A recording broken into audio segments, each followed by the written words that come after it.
A ver, nuestra herencia cultural, todo eso que nos hace ser quienes somos, está siempre en riesgo. El tiempo, el clima, el olvido, todo la amenaza. Pero, ¿y si de repente tuviéramos un nuevo aliado en esta lucha? ¿Será que la tecnología, y más en específico la inteligencia artificial, puede ser la clave para rescatar nuestro pasado? ¿O será que esconde un peligro que ni siquiera estamos viendo? Bueno, vamos a entrarle a este tema. Para empezar, hay que entender una cosa. El patrimonio cultural no se trata nada más de ruinas o de artefactos empolvados en un museo. No, es en esencia la base de lo que somos.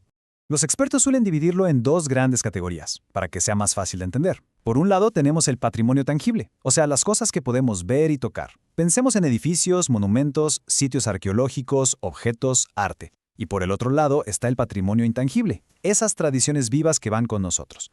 Aquí hablamos de las danzas, la música, las fiestas, los rituales, las historias que se cuentan de abuelos a nietos. El filósofo Edgar Morin lo dijo perfecto. Es una idea súper poderosa, ¿no?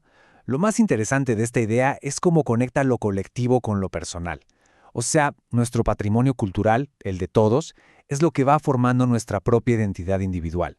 Nos conecta con la gente que vino antes que nosotros y nos da ese sentido de pertenencia, como un hilo invisible que nos une a través del tiempo.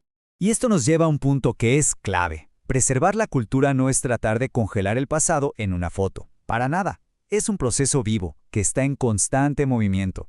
Claro que valoramos el pasado, pero lo hacemos desde nuestro presente, y las decisiones que tomamos hoy son las que le dan forma al futuro que van a heredar los que vienen. La cultura no es algo estático, se reinventa con cada nueva generación.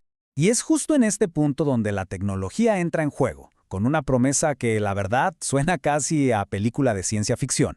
La inteligencia artificial se presenta como esta herramienta increíblemente potente para ayudarnos en la tarea de preservar nuestro patrimonio. A ver, en palabras sencillas, la IA es básicamente crear sistemas de computadora que pueden imitar la inteligencia humana. O sea, que pueden aprender, razonar y percibir el mundo que los rodea.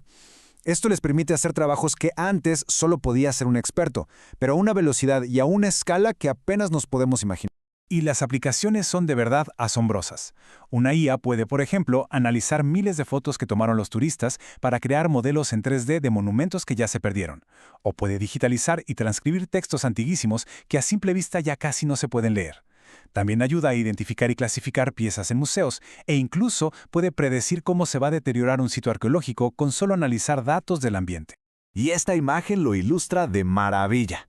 A la izquierda vemos cómo la IA procesa imágenes de drones para checar la estructura de los techos en una zona histórica y así detectar posibles daños. Y a la derecha, algo totalmente distinto. Una IA que fue entrenada para leer y transcribir partituras musicales súper antiguas, logrando descifrar la música a pesar de las manchas y el paso del tiempo. La versatilidad es impresionante.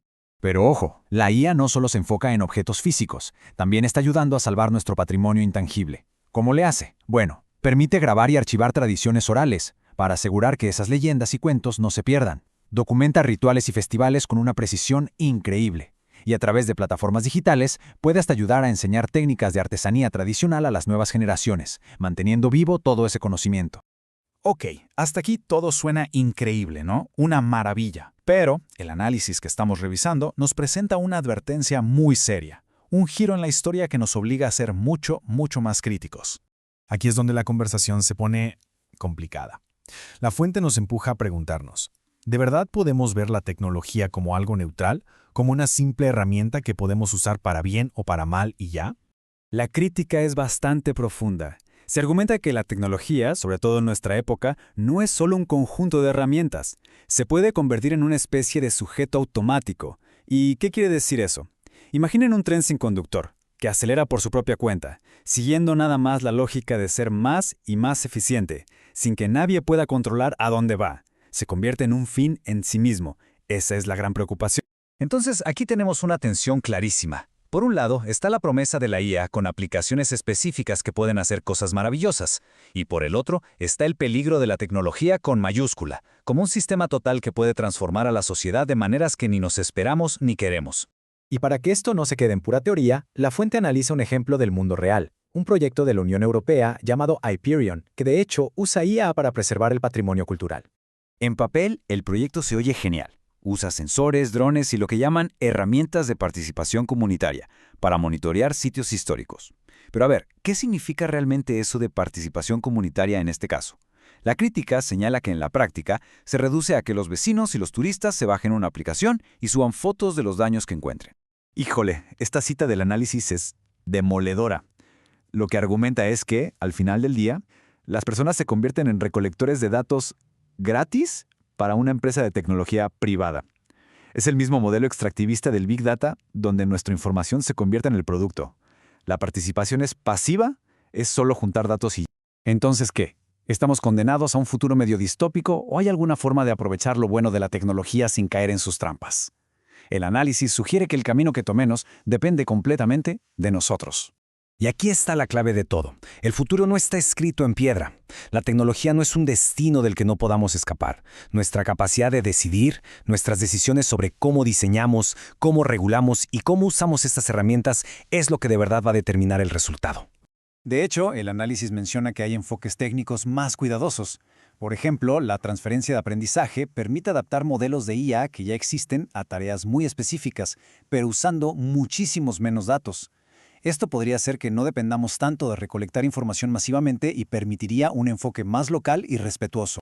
Y con esto llegamos a la conclusión más fuerte de todo el análisis. Antes de ponernos a hablar de digitalizar y catalogar, la prioridad debe ser otra. La verdadera preservación, la más auténtica, la que dura, es garantizar los derechos, los territorios y la autodeterminación de las comunidades, que son las guardianas vivas de esa herencia cultural.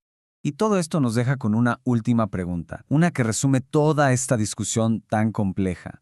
Al final del día, digitalizar nuestra cultura es, en cierto modo, programar nuestra memoria colectiva. Y la pregunta que tenemos que hacernos es, ¿en manos de quién queremos poner ese código?